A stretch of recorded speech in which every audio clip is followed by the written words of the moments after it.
Longos dias e belas noites, queridos ouvintes. Está começando mais um Mundo Freak Confidencial. Eu sou o seu host, o Andrei Fernandes, host da Operação Prato, com atualizações sobre o caso que me deixaram muito felizes, né? Que algumas coisas foram confirmadas, algumas coisas foram atualizadas. Queria muito chamar aqui meu companheiro de aventuras, Rafael Jacaúna. Tudo bem? Tudo bem. Quem diria, né? Depois de 350 anos do caso, ainda temos novidades. Olha aí, verdade. E temos aqui nosso queridíssimo César Gaglione. Opa, estamos aqui em junho de 2025, mas tendo um déjà vu pra, sei lá, outubro de 2024, voltando aí várias coisas. Não me lembro. Estavam naquela investigação. Essa produção aí dessa série aí, que todo dia dormindo 5 horas da manhã. Isso aí, pô. Ai, muito bom, gente. Pra você que não sabe, está dando mole, a gente tá falando sobre um novo vazamento que aconteceu agora nos Estados Unidos, que revela um documento especial sobre a empresa de Sr. Bigelow. Bigelow Aerospace, é o que não existe mais, na verdade, né? Um documento de 2009 que revela que sim, eles não apenas tinham conhecimento sobre a Operação Prato, como mandaram gente pra cá, como também confirmou várias informações que eu e César a gente catou na unha pra trazer pra vocês. Então é algo que a gente já tinha certeza, mas com isso vem uma comprovação super legal de um vazamento, né? Que a gente, em teoria, não sabe como isso foi aparecer. Mas e aí? Antes de qualquer coisa, antes da gente começar aqui o debate, começar a falar sobre esses vazamentos, essa atualização, pra você que não sabe, tá dando mole, em outubro, a partir de outubro, mais ou menos ali do ano passado, de 2024, eu, César, Ira, Beitor Costa e o Ivan Mizanzuki, a gente lançou uma série pela Globo, uma série de podcasts que é acessível aí a qualquer agregador de podcast. Coloque Operação Prato. Então, em 13 episódios, mais de 30 horas de conteúdo que fala sobre um caso muito maroto de uma operação militar durante a ditadura militar em 1977, que fala sobre como os militares da aeronáutica foram atrás de ataques de OVNIs que estavam acontecendo em terreno amazônico e no Maranhão. Muitas pessoas conhecem esse caso pela cidade de Colares, né? Tem a grande entrevista do nosso Irangê Holanda aí, que a gente comenta tudo sobre isso nessa série. Pra você que não sabe, tá dando mole, a gente recomenda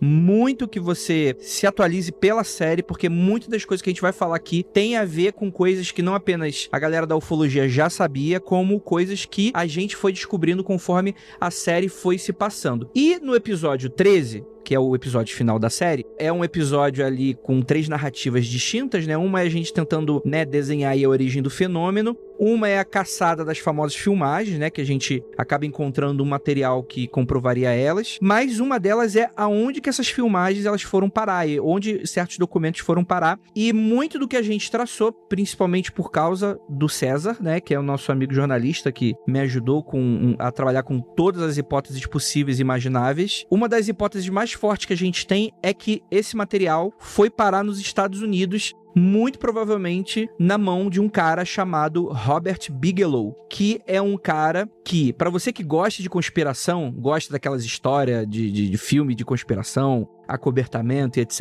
e tal, cara, eu contar a história desse cara, você vai ter certeza que essas histórias todas são reais, porque é muito uma história que parece ficcional, mas não é. Robert Bigelow é um empresário americano que ficou muito rico com a parte imobiliária, ali na década de 70 e 80, e que ele vai ganhar muito interesse na pesquisa aeroespacial, inclusive com contratos com os Estados Unidos, com o Estado americano, e ele tem muito interesse em discos voadores, OVNIs, histórias do tipo, a ponto de investir muito dinheiro. Até aí, César, você gostaria de fazer alguma atualização? Você acha que faltou alguma coisa para essa explicação? Eu acho que não, realmente, como você falou, se você não ouviu a série, dá play agora, daqui 30 horas você volta pra esse episódio aqui, aí você continua. Por favor, faça isso direto, assim, vai sem parar, não durma, mas eu acho que essa contextualização aí tá boa, até porque também se a gente for se alongar muito aqui, a gente vai acabar se repetindo aí várias coisas que a gente acabou falando lá na série mesmo. Sobre o Bigelow, acho que o pessoal, alguns vão lembrar dele de um podcast que a gente já fez aqui há bastante tempo, o Rancho Skinwalker. Isso, essa parada aí. Então ele era o cara ligado lá no rancho, com pesquisas ali paranormais, ufológicas, tem uma série de relatos da equipe dele e tal. É que você vê, nessa época aí o Robert Bigelow, ele tava super envolvido nessas coisas de ET, querendo dar boas-vindas pro ET. Hoje o cara não quer aceitar imigrante, então você vê aí a contradição do ser humano. Então, a ideia geral é que a gente não sabe exatamente, a gente não tem os meandros do que o Bigelow faz com esse material. A ideia geral é que a gente imagina que tem a ver com pesquisa aeroespacial. E isso a gente está falando sobre pessoas que, de fato, acreditam em discos voadores, acreditam no fenômeno ufológico da maneira como a ufologia trata, né? Como sendo algo de pesquisa pro futuro, né? Sei lá, acho que fica arriscado eu falar sobre tecnologia aqui, né? Mas sei lá, o pessoal da ufologia fala sobre antigravidade. Isso seria ótimo pro avanço da defesa aeroespacial, né? Para novas modalidades de voo e por aí vai. Então, é o tipo de coisa que, se isso de fato existe, é óbvio que está acontecendo. Então, uma corrida aí, como se fosse uma corrida espacial, por baixo dos panos, em que os governos estão atrás de qualquer tipo de fragmento de informação com relação a isso, né? E a gente sabe que existe esse grande material, inclusive o Jacques Vallée trabalhou durante muitos anos com o Bigelow. Ele foi uma pessoa que a gente entrou em contato com a série, aliás, vale uma atualização, né, César? A gente estava em contato com o Vallée, que inclusive merece um episódio aqui no Mundo Freak, né? Que ele é um dos caras que eu mais gosto, assim, no terreno da ufologia, porque ele não se considera ufólogo, né? Ele é um pesquisador da área, e ele tem várias hipóteses que vão para além do que os ufólogos costumam falar.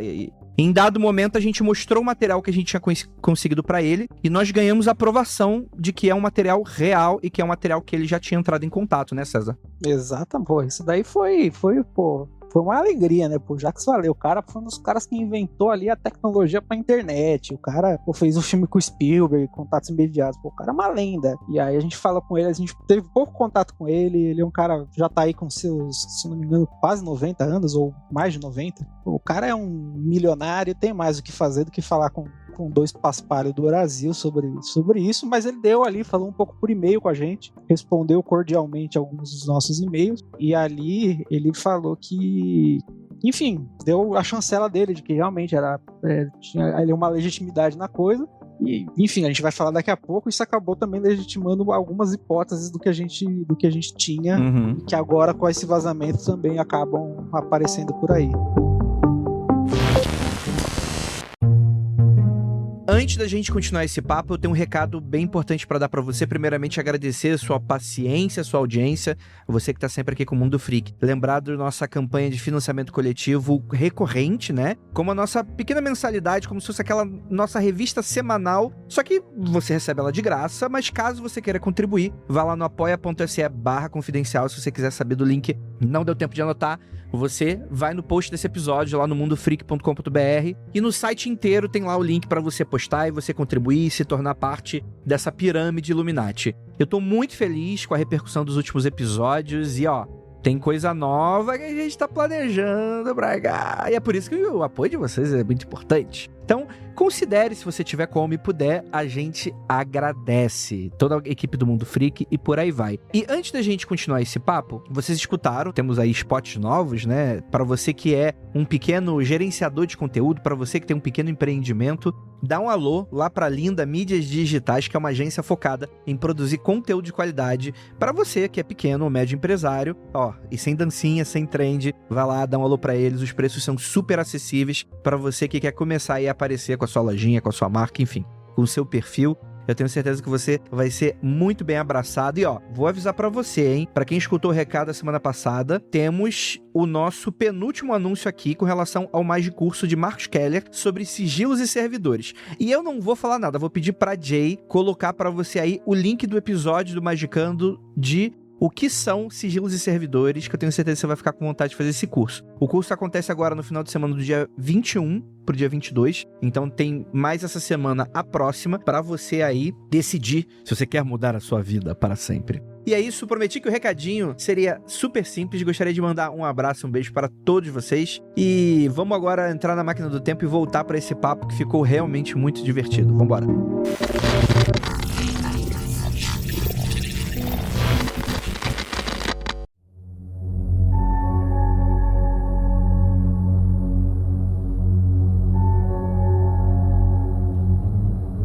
E aí, o que chegou a aparecer, né? Eu acompanhei de perto, eu acompanho alguns grupos de ufologia, né? Inclusive do CIPEX, né? Mandar um abraço aí pro Carlos Alberto Machado, que quando apareceu esse documento, eu vou deixar ele disponibilizado aí pra quem quiser ir no Mundo Freak, o PDF e tal. Esse PDF é um PDF é bem simples assim, na verdade, né? E fala sobre um catálogo de informações sobre áreas de pesquisa. Você chegou a ver isso, Rafael? Um resumo do que tem nesse documento? Não cheguei a ver, tá? Eu tô pra ver esse final de semana ainda, então não sei nada sobre ele, eu não tive tempo. Eu trabalhei muito.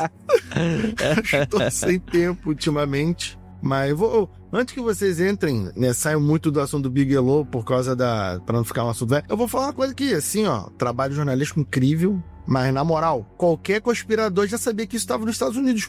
O podcast, vocês fizeram um excelente trabalho, incrível, de comprovar ou de chegar perto do que a gente pode dizer com uma comprovação. Mas qualquer maluco conspirador já falava, pô, isso aí é americano. Americano adora se meter, sempre tá nesses rolê e normal. Domingo de manhã, ainda mais no regime militar. Oxi. Exatamente isso. Uma das coisas que a gente tinha esbarrado, né, César, foi o contato do General Showa com o Vallée e a galera do Bigelow, né? Exato. E a gente sabe dessa informação pelo Luiz Elizondo, que, aliás, tá com esse livro maneiríssimo da HarperCollins lançado, traduzido aqui no Brasil, que é o Iminente, que a gente fez. Não dá pra falar que a gente não tá patrocinado, porque a gente foi patrocinado uns episódios atrás pra falar sobre ele. Eu super recomendo, porque o Luiz Elizondo, ele trabalhou com o Bigelow e ele faz várias revelações. Ele é o famoso whistleblower, né? Que é a ideia do vazador de informações, né? Soprador da pita. É o soprador da pita. É ele que dá com a língua nos dentes, etc e tal. A gente sabe que ele, de fato, trabalhou. Ele esteve em reunião com o Showa filho e a sua filha, e a portas fechadas. A gente sabe que um material foi mostrado, mas, aparentemente, a filha negou que foi vídeo, e o Elizondo também não deu muita certeza do que seria exatamente esse material. E a gente esbarra na série com a possibilidade desse material em vídeo estar nas mãos do Elizondo. A gente não tem vídeo, tá? É só um material de catálogo e que fala para além de alguns resumos do que seria essa pesquisa do Elizondo, tem uma parte grande dedicada apenas a colares, né? O que chamou a gente bastante atenção. Você chegou a ver esse documento então, César? Sim, opa, o quê? 3 da manhã tava lá eu, pô. São umas 35 páginas, mais ou menos. O documento todo tem 500 e tralalim. Vários casos ali. E aí a parte que eles chamam só de colares, né? Apesar de a gente saber que não foi só em colares. Tem ali umas 30 e tantas páginas que fala da viagem da Bigelow Aerospace, lá do pessoal da Bigelow Aerospace, ali pra região. Como que eles fizeram, como que eles se organizaram ali, se dividiram em 2 times. E aí eles vão contando um pouco ali do que eles foram conseguindo naquele momento. Isso então a gente é bem lembrar, né? O documento é de 2009, então é um documento aí que foi produzido já há 16 anos. Perfeito. O que eu gosto é que ele confirma algumas informações pra gente que na série a gente vai coletando aos poucos, né? E a gente apresenta, né? Que a gente coletou a duras penas, né? Também, assim, várias madrugadas não dormidas, vários hiperfocos. Aí vem um whistleblower e manda assim na facilidade pro pessoal, e a gente tava lá.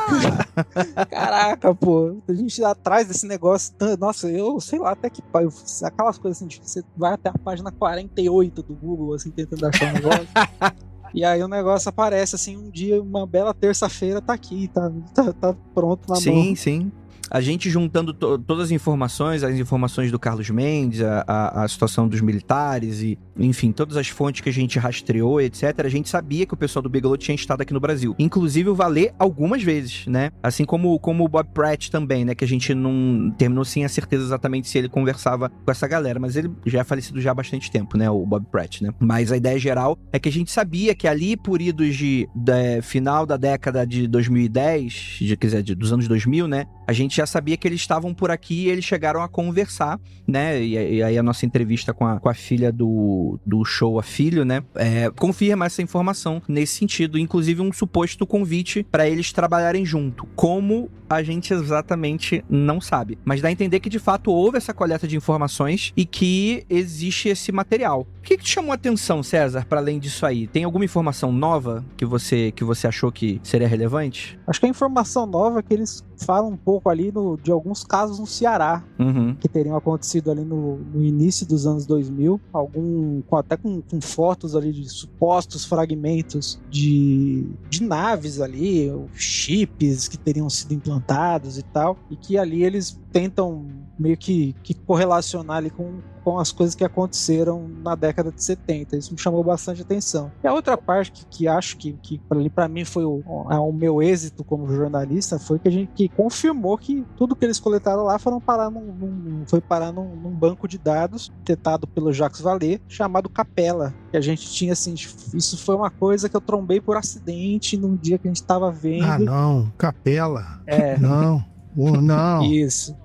Uma coisa que eu trombei por acidente lá, e assim, ele tinha dado uma palestra no GEPAN, que é o Centro de Pesquisas de Esquisitices lá da França, e aí tinha uma cópia perdida do slide que falava que existia esse banco de dados, e aí eu achei um catálogo do banco de dados que aí falava que tinha coisa de colares no meio, e aí esse relatório confirma que realmente que esse banco de dados existe, e que de fato todos os materiais que o Bigelow teve contato sobre esse caso foram para lá. Isso acaba confirmando que as cópias disso tudo estão lá na Rice University, nos Estados Unidos, num catálogo que o Jacques Vallée deu ali para a universidade, mas que veio com a condição que ele seria aberto em lotes a partir de 2028. Então a gente agora sabe que com certeza isso está lá.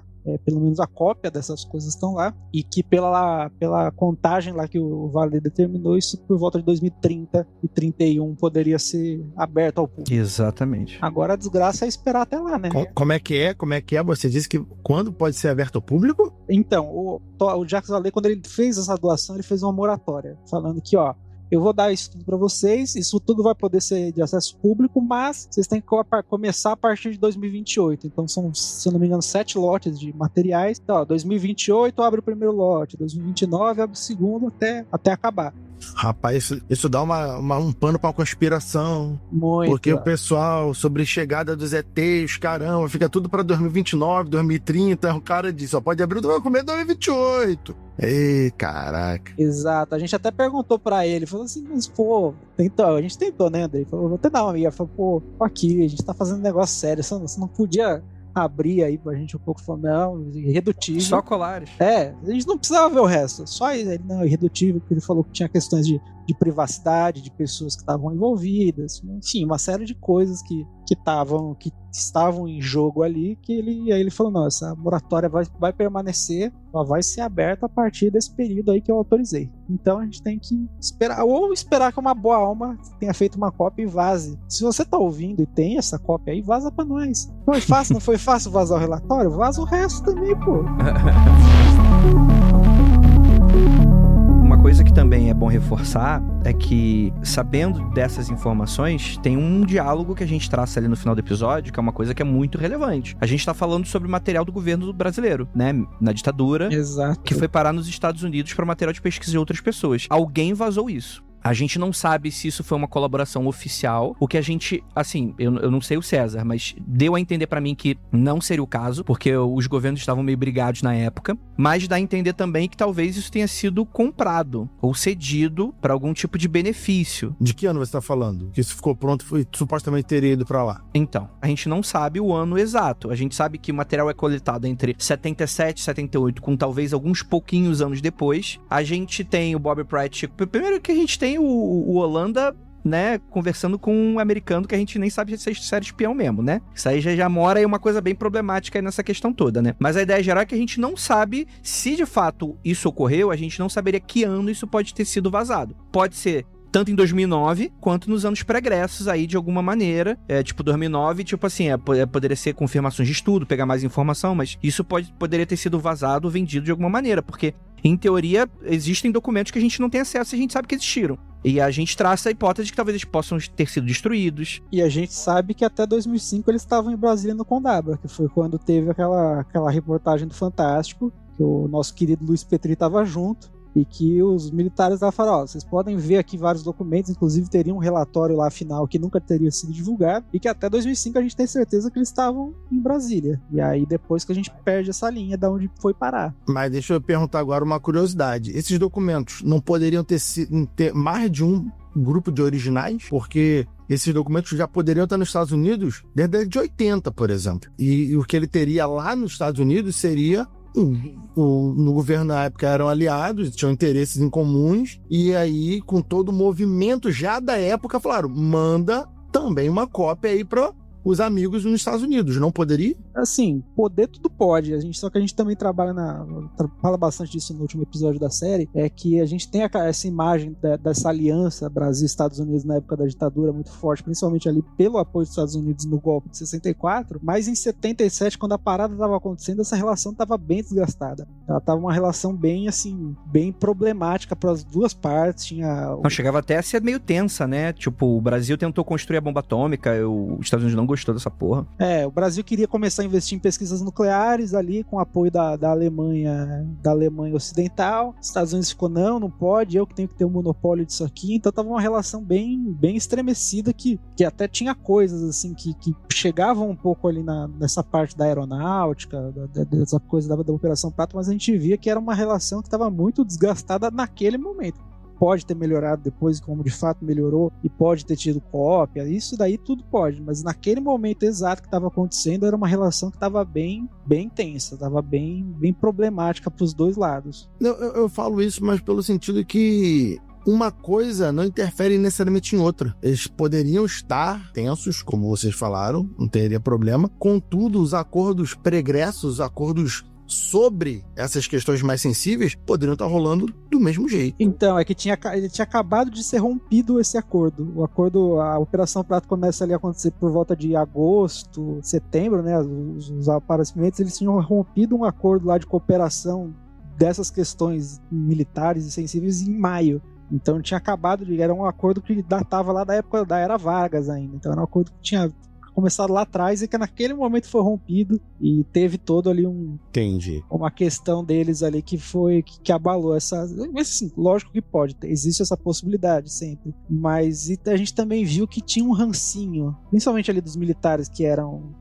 vamos dizer ali, do médio escalão. Tinha um rancinho dos caras com os americanos, com os gringos. Ali naquela região a gente via bastante isso, né, André? Que eles ficavam meio nariz torcido. Mas a gente tem relatos que as filmagens foram passadas em uma comissão para americanos na época, né?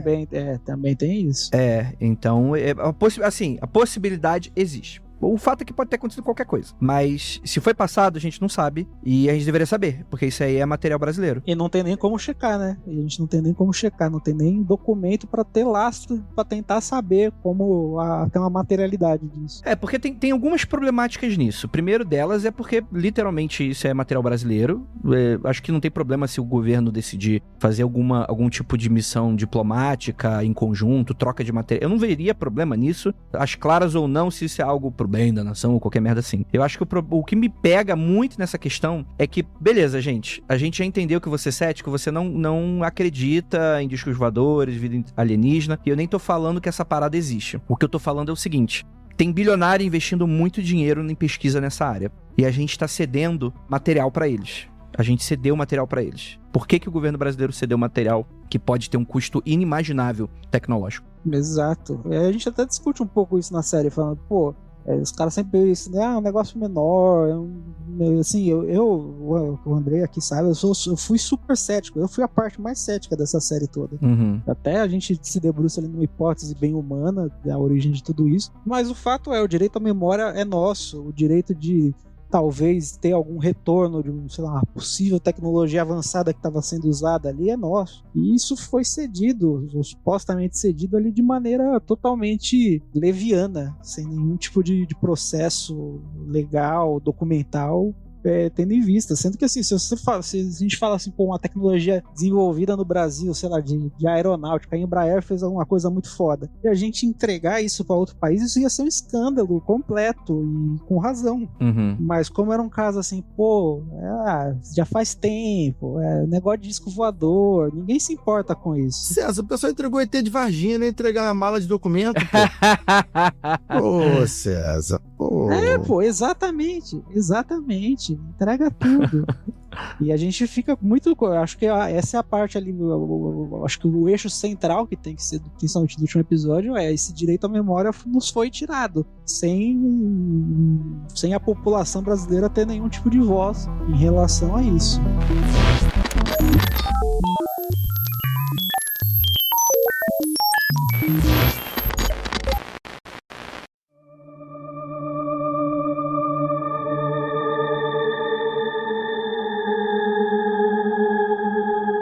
A ideia geral é que esse material, cara, muito pouco provável que só exista esse material que foi liberado.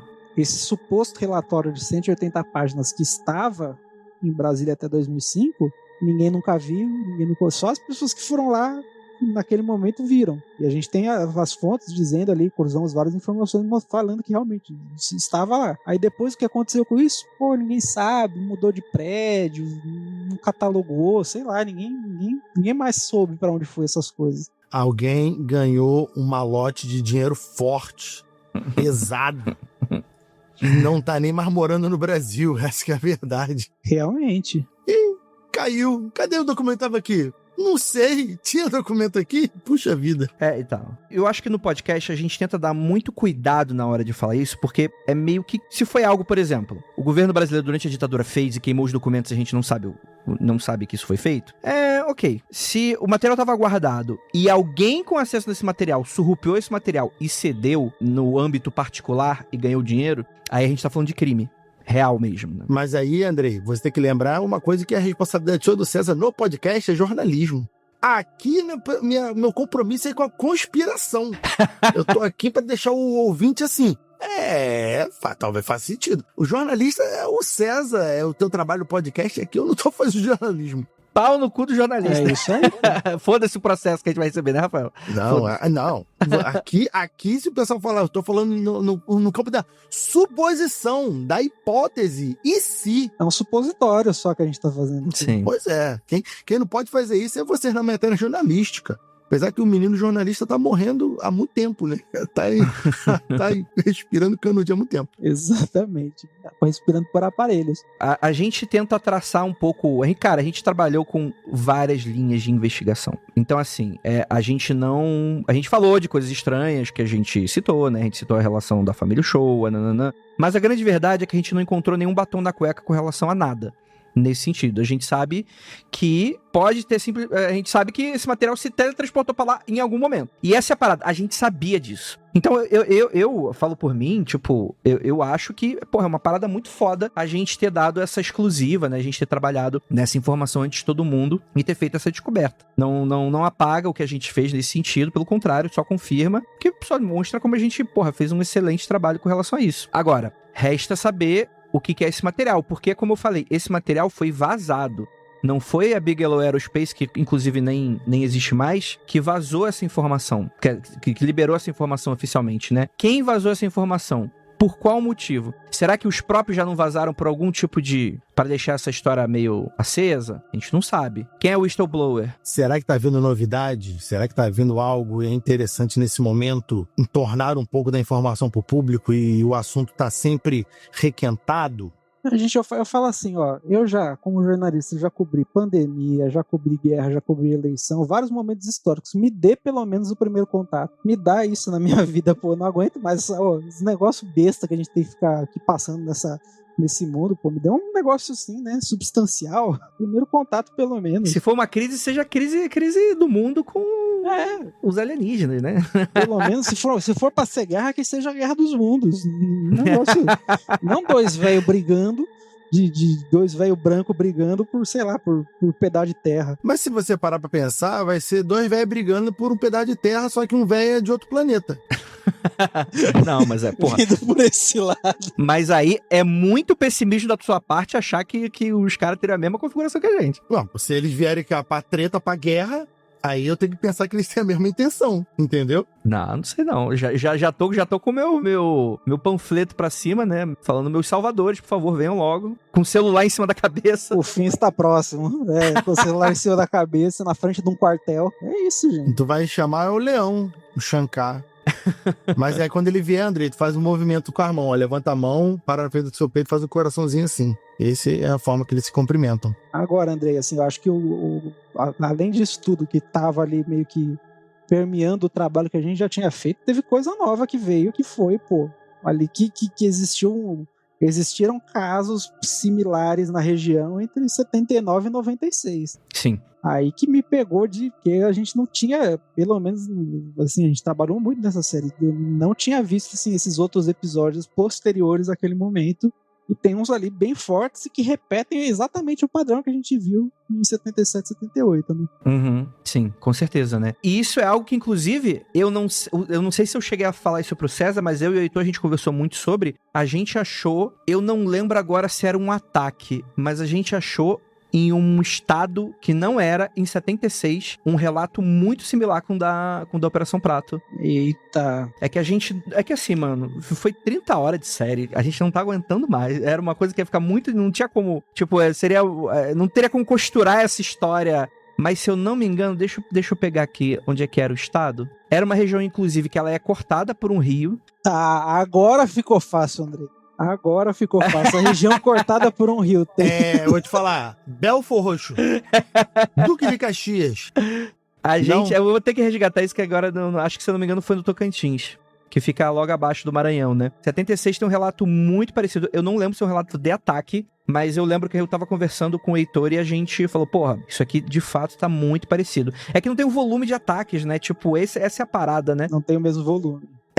O que pega é que ataque vai ver, todo mundo vê, né? Tem tipo, qualquer coisa, sei lá, se eu ver uma luz agora, então tem a ver com a Operação Prato. Não necessariamente, né? Então, o tipo de coisa que, como a gente não tinha como rastrear, meio que a gente acabou deixando de fora da série. Mas, mano... Cara, e foram 30 horas com muitos cortes que a gente fez no meio do caminho. Opa! O pessoal fala, pô, vocês ficam enrolando, era muito longo, meu amigo, se for...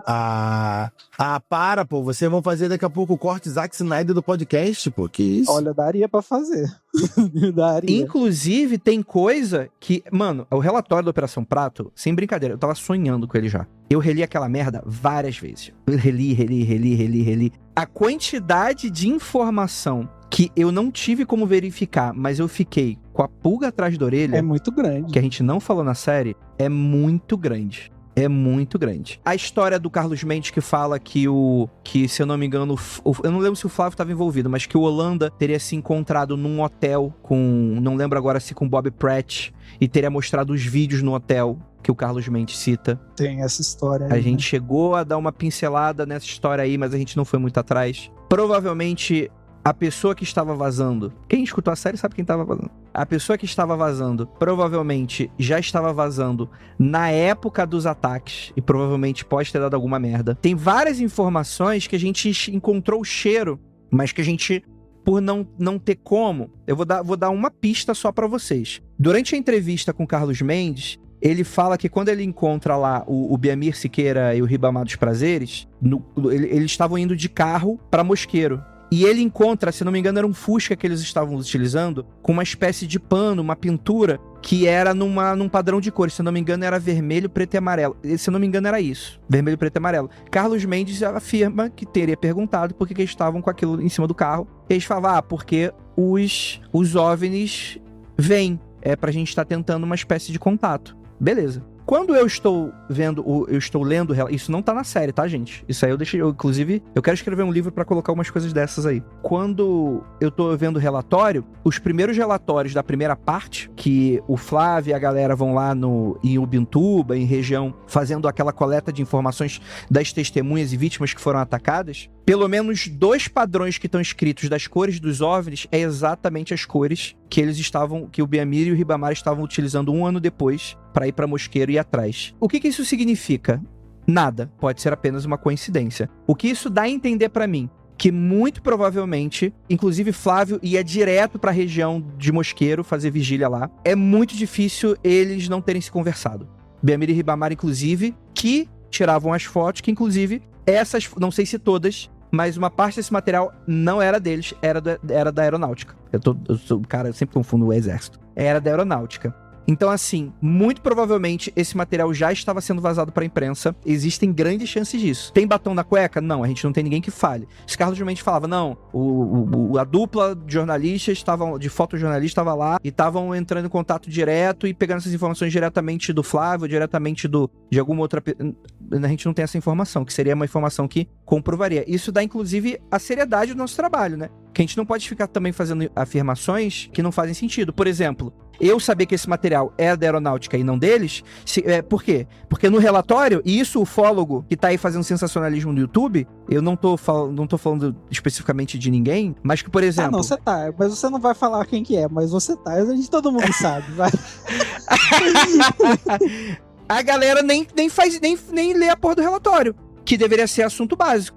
Por quê? Porque é perceber que uma das fotos do relatório, que vai ser publicada no jornal 1 ano depois, tá na porra do relatório. Então, como é que uma foto que tá no relatório de 1 ano antes, tá no relatório e depois é publicada no jornal com a autoria dos jornalistas? Como é que essa parada aconteceu? São dúvidas, né? Muitas. Estamos 50 anos pra longe da história. E assim, gente, eu não tô dando indireto pra ninguém, não. Eu só tô falando assim, porra, tem muita gente interessada nesse caso, mas que, porra, nem pra ler a porra do relatório lê. E eu não tô falando que não perdi coisa, que provavelmente não me escapou coisa. Não, com certeza me escapou. Mas, mano... Não, até porque não é assim... A gente poderia ficar mais, sei lá, mais 3 anos fazendo o negócio com mais 30, 40 horas de série e ainda ia ter coisa ainda, cara. Ia aparecer coisa. A gente teve que fazer escolhas, assim, coisas que não eram pertinentes para a história que a gente estava contando não foram colocadas, né? Coisas que a gente não tinha como nem começar a verificar não foram colocadas. Cara, a gente até menciona um pouco isso no making of, né? Não vou até entrar em detalhe porque vai que um dia a gente vá atrás, mas teve uma linha narrativa ali que a gente ficou 2 meses indo atrás, principalmente eu e Ivan ali, a gente ficou indo, insistindo. Sim. E no final não deu em nada e a gente nem menciona isso em momento nenhum, mas a gente tentou, foi até onde deu, mas era uma história ali paralela que tava ali permeando tudo aquilo, mas que no final das contas não ia dar em nada, não valeria a pena a gente colocar mais isso na série pra você. O que fica muito, muito claro aí, realmente, é que tinha vazamentos, teve muita gente que sensacionalizou em cima do caso, que não tava fazendo nem a leitura, e também ficou muito claro depois no final da série que, a ufologia é um meio onde as pessoas têm o ego do tamanho do universo. Eu falava isso quando eu falei, eu não consigo, como que pode ter tanto egocentrismo nessa área? Aí eu falei, a minha conclusão é, porque se alguém provar que sim ou provar que não, essa pessoa, ela tá feita. Sim.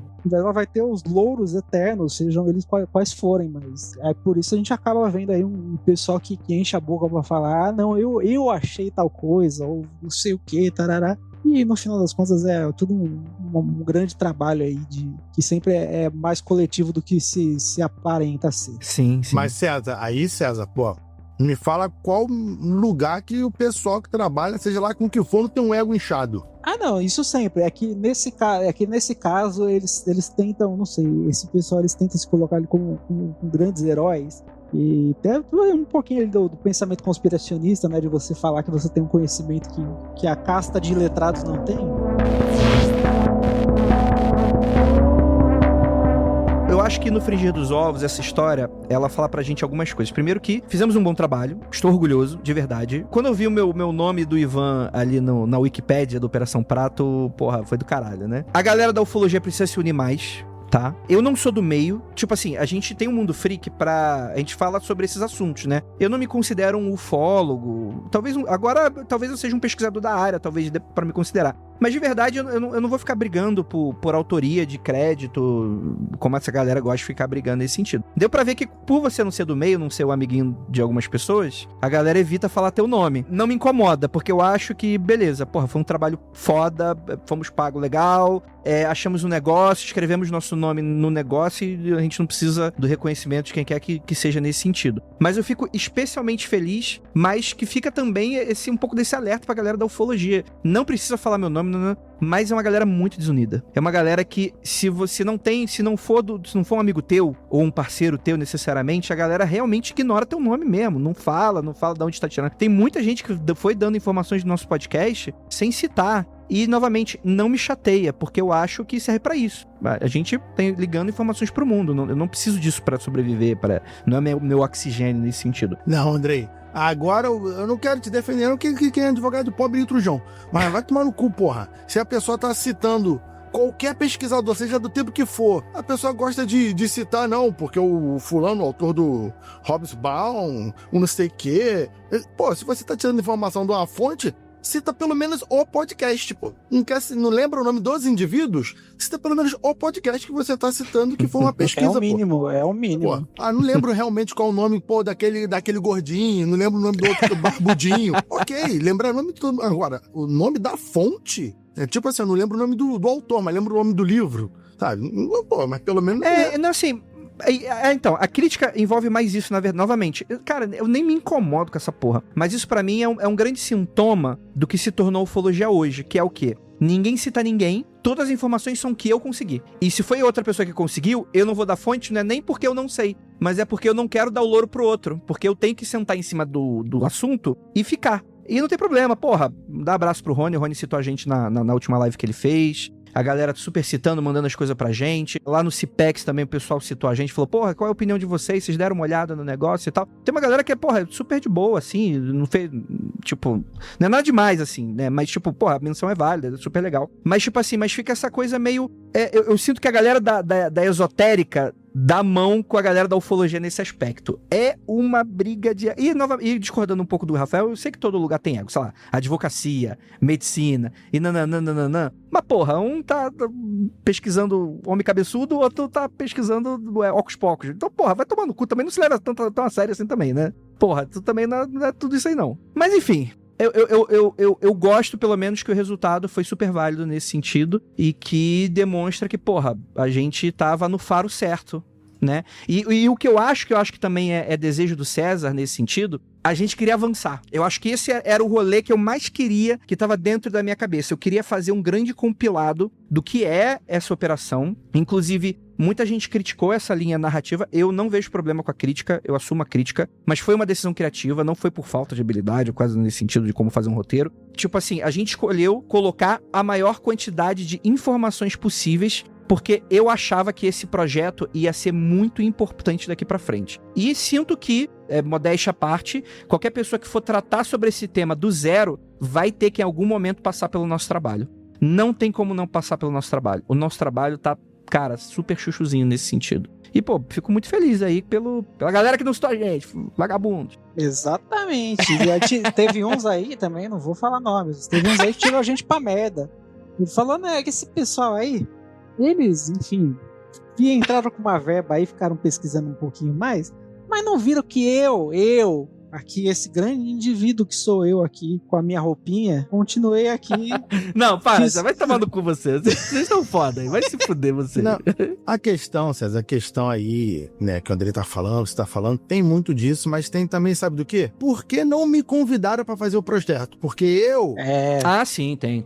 Teve pra cacete. A ufologia tem uma coisa que eu gosto de chamar, que parece carreira militar. Tempo é posto. Então a galera sempre fala assim, não, porque eu pesquiso, isso tem 20 anos. Aí aparece outro, não, porque eu pesquiso tem 35 anos. Então eles acham que quem chega primeiro bebe água fresca. Não é assim em todo lugar. Quem chega primeiro tem a sua vantagem. Parabéns, você só está 35 anos mais cansado do que eu fiquei depois de um ano só. Mas é importante saber também que as pessoas podem pesquisar depois, o seu trabalho pode ser eventualmente lembrado, mas tem que dar o crédito a quem teve trabalho, pô. Para. E também, gente, pô, eu estaria super, assim, ficaria insatisfeito comigo mesmo, ficaria, mas assim, se alguém pegasse o nosso trabalho, revisasse e falar, ó, isso daqui tá errado, isso daqui tá errado, isso daqui tá errado, isso aqui não faz sentido, beleza, faz parte do jogo. A gente, assim, muitas vezes a gente tava trabalhando ali com as informações que a gente tinha até aquele momento. Elas podem aparecer depois, novas informações, mais informações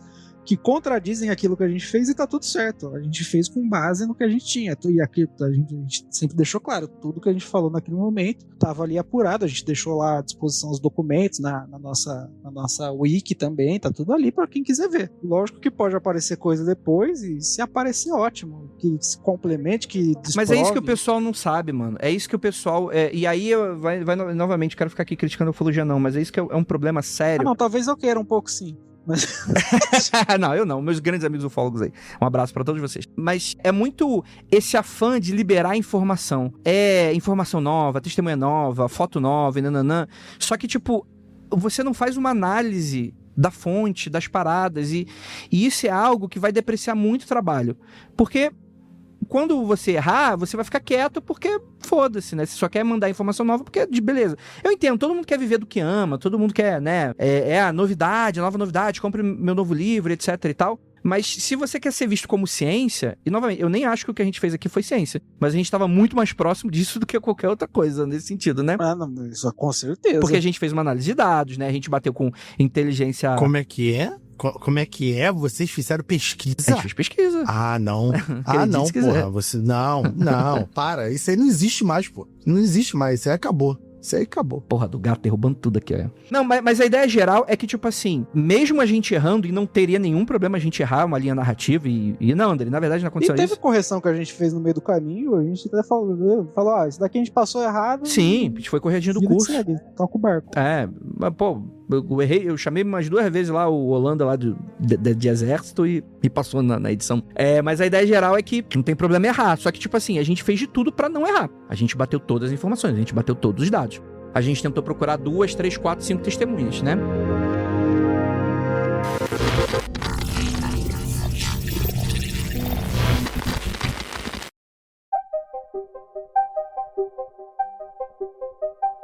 Mas voltando aqui pra falar aqui desse documento, né?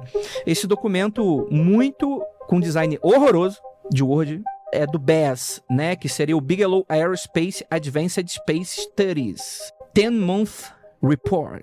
Gostaram do meu inglês? Olha aí. Um relatório de 10 meses, né? Professores americanos 24 horas por dia.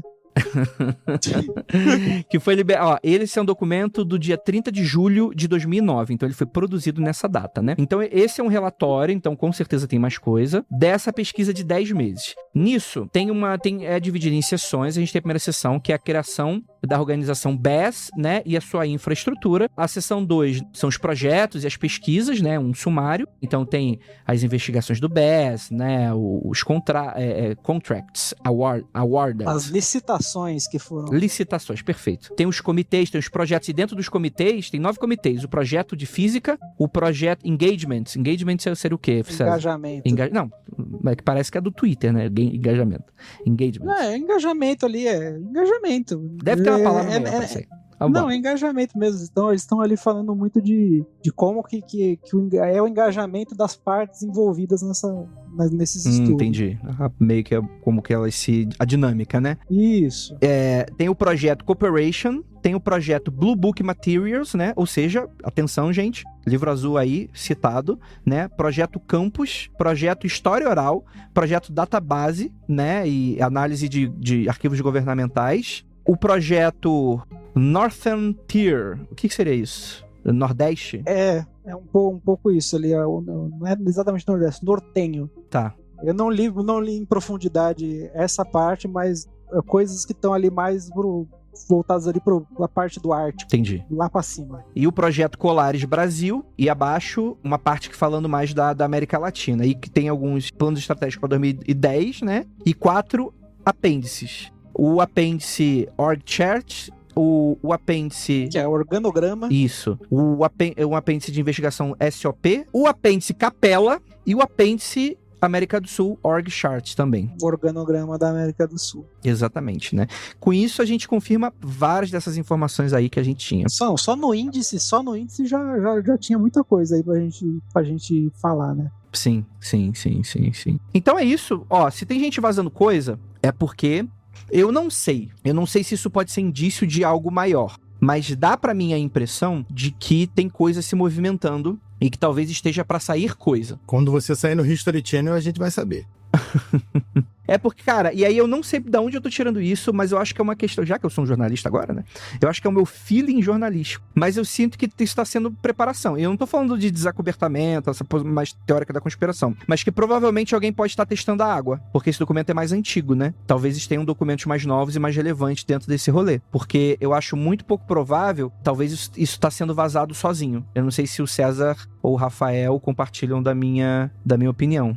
A gente já tá gravando várias edições de podcast, comentando bastante live e tudo mais sobre os vazamentos do Elizondo, de todo mundo que vai lá dando aquela entrevista no Congresso americano, toda essa bagunça. E eu acho que desde 2014 essa progressão está acelerando, tá? Claro que tivemos períodos de vazamento no passado, mas quando a gente vai observar as notícias que aconteciam, acho que antes não era bem vazamento, eram mais notícias, os fatos aconteciam com maior frequência nesse passado, com intervalos cada vez mais curtos, e do ano 2014 para cá, né, os últimos 10, 11 anos, tem acontecido mais vazamentos oficiais. Antes era o blá blá blá. Olha, o fulano viu, o ciclano viu, aí vai o repórter, vai o ufólogo, e agora a gente tá vendo governos falando, políticos puxando o assunto, e eu acho que isso está numa crescente. Tá, o que quer dizer, não sei, né? Como eu comentei, já falamos outras vezes, as conspirações falam que em breve, né? Mas eu escuto isso desde que eu sou criança, eu tenho 39 anos, eu escuto em breve desde que eu tenho uns 12, 10 anos. Mas tudo indica aí os próximos anos, 2028, 2029, 2030, seriam limite para o tal desacobertamento ocorrer. Pode ser verdade? Não sei, talvez. Os governos já saberiam disso, alguns governos saberiam disso, e estariam fazendo justamente a abertura gradual para as pessoas, o público ir se acostumando com isso. Eu gosto dessa teoria, mas eu escuto essa teoria desde, sei lá, do filme Impacto Profundo e Armagedon, falando que o meteoro estava vindo para a Terra, por isso que fazia um filme sobre isso. Então, pode ser nada ou pode ser muito. Isso não sei. Exato. Aqui, ó, na página 409 desse relatório da BAS, tá dizendo assim: entre 77 e 78, ou seja, aquele primeiro período, foi o período que a gente cobriu, eles colheram ali reportes de 179 eventos, né?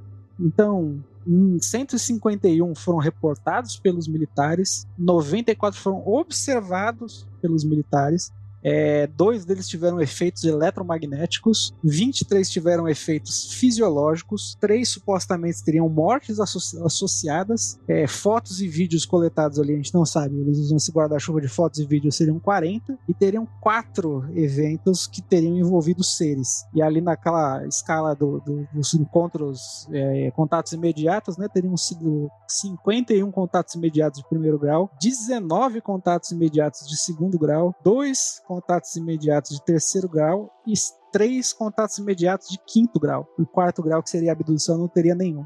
O de quinto grau é quando tem algum tipo de ferimento, teria sido diretamente causado pelo negócio. E aqui a gente tá falando dos ferimentos das luzes, né? Seria o negócio de chip implantado, esse outro tipo de coisa aí que acontece. Que inclusive tá nesse documento, né? Que fala sobre isso, né? Cara, a gente tá vivendo essa realidade mesmo, né?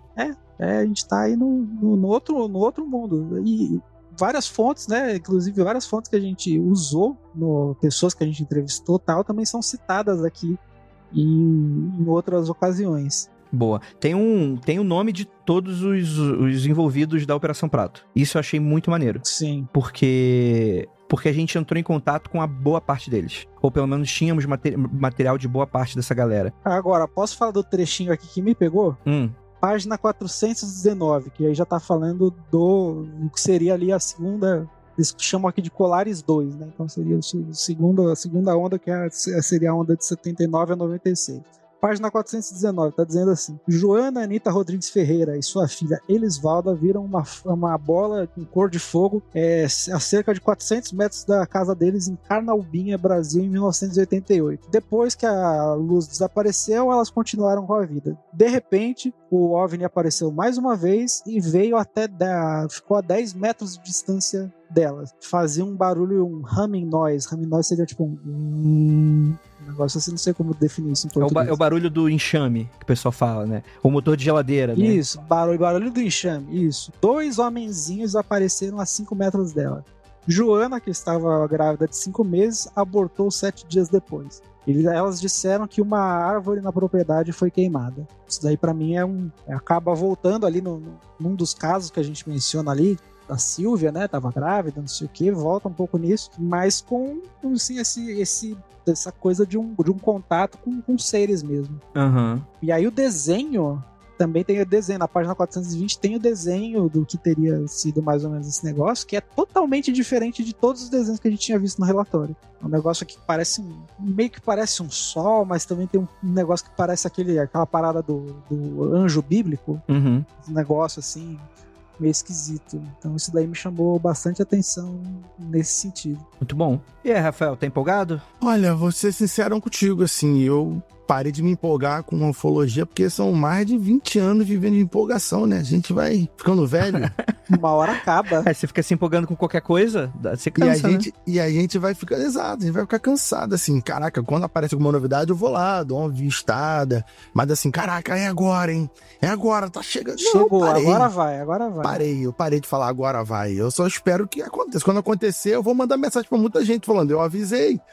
Mas... Você tem registro aí já, 20 anos falando disso. Mas eu não me empolgo mais não. Deixa acontecer. Eu espero vir, o pessoal manda mensagem, comenta, mas empolgado. Cara, se chegar o momento do desacobertamento, ou se aparecer lá o OVNI na Casa Branca, gente vai gravar uma live, um episódio especial, com o título Rafael tinha razão, chupa Andrei. Não, a gente não vai gravar um vídeo, a gente vai estar lá na Casa Branca, a gente pega o primeiro avião que tiver, vamos nós ali, leva o Rafael pra mostrar ali. Tu tá cheio de dinheiro guardado mesmo, nem passaporte eu tenho, como que eu vou arrumar o Casa Branca, o Trump, imagina pra tirar a licença para os Estados Unidos agora. Não, mas meu amigo, se o disco voador já tá lá, esse vai ser o menor dos problemas, cara.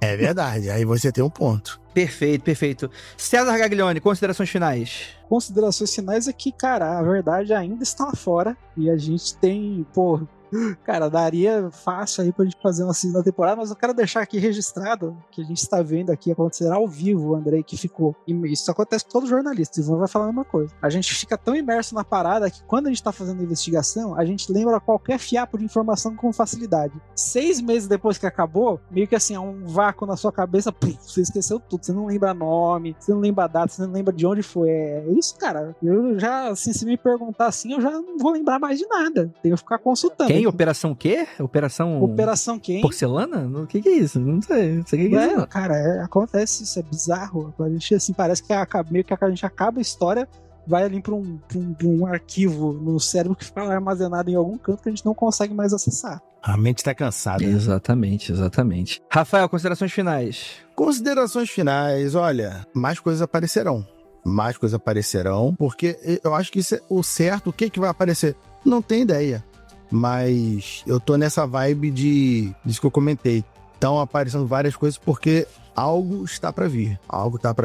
Tá para vir há muito tempo, mas eu tenho sentido esse desenvolvimento, essa crescente, constante. Então prepara que o próximo passo é aparecer coisa sobre Varginha agora. Será? Vai. Tô te falando, vão dizer que nem é ET. Será? Não é ET, mas os Estados Unidos vai estar envolvido. Não, não era um morador de rua? Não, era um experimento que fugiu de uma base militar escondida em algum lugar de Varginha. Ah, pronto, Varginha é a nossa Hawkins aqui, Stranger Things, a parada.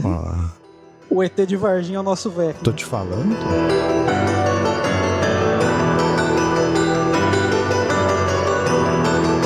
Gente, gostaria muito de agradecer a todos vocês que ficaram até aqui, essa mesa maravilhosa. Um episódio um pouquinho mais curto, um pouquinho mais conciso, né? Pra gente dar um pouco, porque a galera pediu pra gente dar atualizações sobre isso. O pessoal tá toda hora pedindo atualizações ufológicas e que meus fãs não pedem, que eu não faço, né? Um monte de coisa, mas... Aí, se vier coisa nova, a gente vai fazer outras atualizações. A gente não vai ficar fazendo atualização toda semana, né? Pelo amor. Mas, se tiver coisas novas relevantes, a gente com certeza vai revisitar o assunto, porque que é isso, deixamos o nosso nome na história desse caso.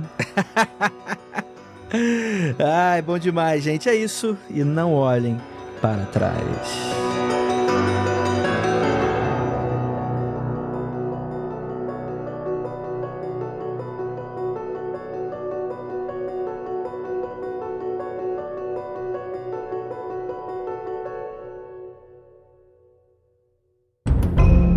Este programa foi produzido por Paratopia Podcast Storytelling.